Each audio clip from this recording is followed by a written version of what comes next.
కలాం ఆజాద్ గారి జయంతి సందర్భంగా అనంతపురం నగరంలో పెద్ద ఎత్తున ఆయన వేడుకలు చేసుకున్నారు. ముఖ్యంగా 1888లో నవంబర్ 11వ తారీఖున ముస్లింలు అతి పవిత్రంగా భావించే మక్కా నగరంలో ఆయన జన్మించి భారతదేశంకి రావడం జరిగింది. భారతదేశంలో అనేక స్వాతంత్ర సమయంలో ఆయన అనేక ఉద్యమంలో పాల్గొనడం జరిగింది. అదేవిధంగా ఖిలాఫత్ మూమెంట్లో లీడర్గా ఎదిగి మహాత్మా గాంధీ గారితో అధ్యక్షులు. అదేవిధంగా మహాత్మా గాంధీ గారితో కూడా 10 సంవత్సరాల పాటు జైల్లో కూడా ఆయన జీవించడం జరిగింది.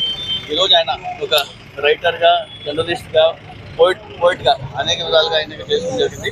అదేవిధంగా అతి తక్కువ వయసులోనే 35 సంవత్సరాలకి ఇండియన్ నేషనల్ కాంగ్రెస్ ప్రెసిడెంట్గా కూడా ఎన్నికయ్యారు.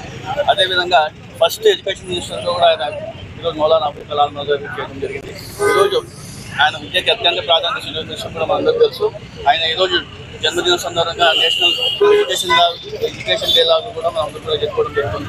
అదే ఆయన బాటలోనే మన మాజీ ముఖ్యమంత్రి వైఎస్ జగన్మోహన్ రెడ్డి గారు ఏ విధంగా విద్యారంగానికి, అదేవిధంగా మైనార్టీకి ఏ విధంగా ప్రాధాన్యత ఇచ్చినా కూడా మనం ఒకసారి గమనించాలా.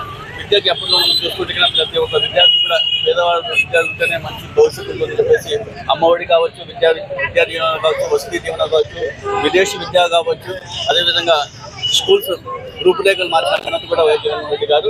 నాడు నేడు కార్యక్రమాలు కూడా ప్రైవేట్ స్కూల్స్కి ధీటుగా ఈరోజు కార్పొరేట్ స్కూల్స్ తీసుకొచ్చిన ఘనత వైఎస్ జగన్మోహన్ రెడ్డి. ముస్లిం మైనార్టీ సంక్షేమం కూడా తీర్చిదిద్దిన వైఎస్ జగన్మోహన్ రెడ్డి గారు. ఈరోజు ముస్లిం మైనార్టీకి అత్యంత ప్రాధాన్యత ఏకైక నాయకుడు ఎవరున్నారంటే వైఎస్ జగన్మోహన్ రెడ్డి గారు.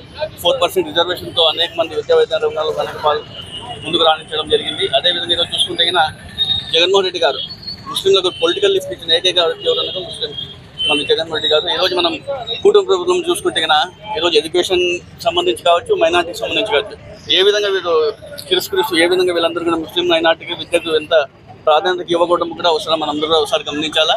ఈరోజు చూసుకుంటే ముస్లిం మైనార్టీలకు మైనార్టీ ఫైనాన్స్ కార్పొరేషన్ నుంచి యువతకి 2 లక్షల నుంచి 5 లక్షల వరకు లోన్లు ఇప్పిస్తామన్నారు. అది వరకు ఇంతవరకు ఎవరికి ఇవ్వలేదు.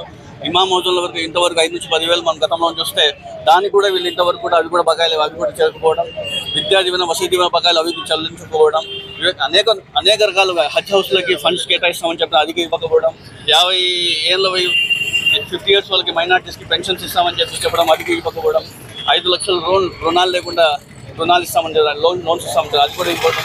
ఈరోజు ప్రతి ఒక్కటి ప్రజలు గమనిస్తున్నారు. గతంలో వైఎస్ జగన్మోహన్ రెడ్డి గారు అబుల్ కలాం ఆజాద్ గారి ఆశయాలతో ముందుకు విషయంగా అందరూ గమనించాలి. ఈరోజు కుటుంబ ఏ విధంగా విద్యకి, అదేవిధంగా మైనార్టీస్కి ఏ విధంగా సరిగ్గా పట్టించుకోవడం కూడా ప్రజలందరూ గమనిస్తారు. మరోసారి ఇంత మంచి కార్యక్రమంలో పాల్గొనే ప్రతి ఒక్కరు కూడా ధన్యవాదాలు.